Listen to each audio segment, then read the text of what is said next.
Hi everyone, Coach Wasim here. So we're talking about positive thinking today. So think back to the last time you achieved a particular milestone. Let's say you ran a marathon, or you finished writing the first draft of your book, or you did some other activity. Let's say you passed a test of some sort.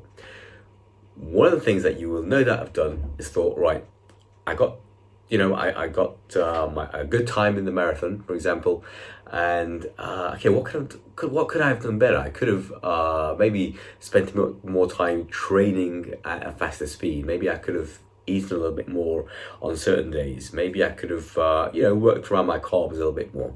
And then let's say, for example, you pass your test, so you get your test results back and you have a look. Okay, okay, I did great overall, but okay, I messed up on this question. I need to improve that. I messed up on this question. It's natural in both those situations to look at how to improve yourself for the future. So you look at where you went wrong. So you're looking at improving yourself for the future. And that seems so natural, and it seems like such the right thing to do. But that's the trap, because what you've done, you set yourself up for continually looking at the negative. You did fantastic in the marathon, okay, but you've looked at how could I have done better? Where I didn't have enough carbs, I didn't have enough training at high speed. You passed your test, but you think, okay, I could have got this question right. I need to make sure I understand that bit better. So you're always looking at the negative, and there's nothing wrong necessarily with looking at the negative in order to improve yourself for the future. But we are trained in general, right from school, to look at what we haven't done, what we're missing, hyper focus on that, and ignore actually what we've done. Because yeah, you've done it, you're good, but let's get the rest of this sorted out first. There's a mentality that develops from a very young age, and that mentality is good to an extent. It helps us develop, it helps us get better, but it also tells us that we're never good enough, right? We're never good enough because we don't pause and we don't appreciate the things we've actually achieved and things we've actually done. We're always focusing on how it could have been better. And nobody's perfect is the expression and the reality, because there's always something you could do better. And it's important, like I said, to look at those things, but it's also important, and maybe more important, to think about actually your achievements. Because if you don't celebrate your achievements, if you don't have that gratitude for what you have, then you're always looking at what you don't have, and you're always looking at what you couldn't do. And that is a downward spiral and not in the direction that you want to go. And there's a number of reasons why this is such an intrinsic thing. So I mentioned school, but also actually our natural instincts are to look for threats, to look for problems that's going to hamper our survival. So we are geared right to the DNA to look for negatives. So right, this video is going to be about how to switch that around, turn your mentality around, and start thinking about the positives and what you have. So let's start with that, shall we? Gratitude, right? Gratitude journaling, okay? It doesn't have to be a massive, extensive piece of essay work. You can just write it a couple of lines if you want. Every morning or every evening, whatever works for you, write down what it is you're grateful for. I'm grateful I have the ability to support my family. I'm grateful that I am in good health.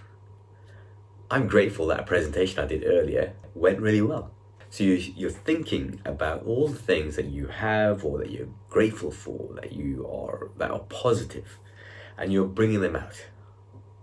Because it's so easy, like I said earlier, to say I did a presentation earlier, or it went well, but I could have added a diagram maybe on slide 4, right? So actually, that's true. That diagram might have helped a slight understanding, but actually, the presentation went well, and I'm grateful the presentation went well, and I'm grateful I was able to deliver that message in the right way, and it was taken in the right way.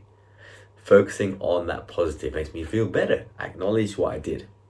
I'm happier as a result, and that's linked to positive thinking. Okay, so positive thinking gets thrown about a lot around here. We'll do a separate session on growth mindset, but positive thinking is so important. Okay, when I changed career, I focused on the skills that I had to match to the career that I wanted to be in.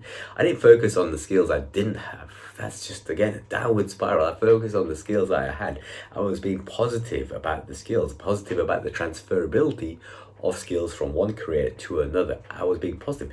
Some people would say that is being delusional. You've got to look at what you don't have. You've got to try to upskill yourself. And yes, of course you do. You've got to upskill yourself, but it's not being delusional to say, right, these are the skills I have. This is the positivity I have. These are the things that I have that I can now move forward and take with me.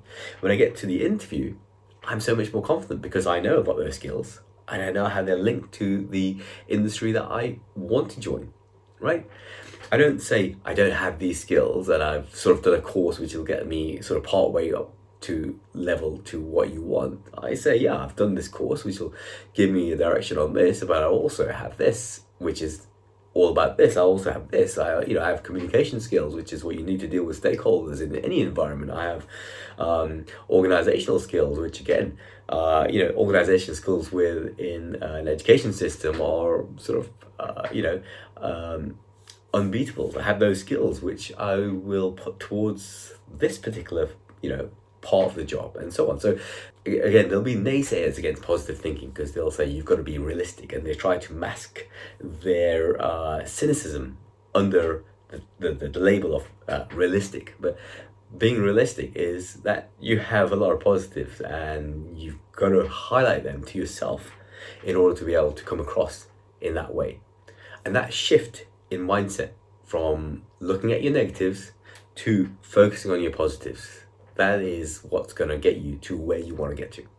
So we talked a lot about positivity and gratitude journaling. One of the things that you have to be cautious about is the people that you hang around, okay?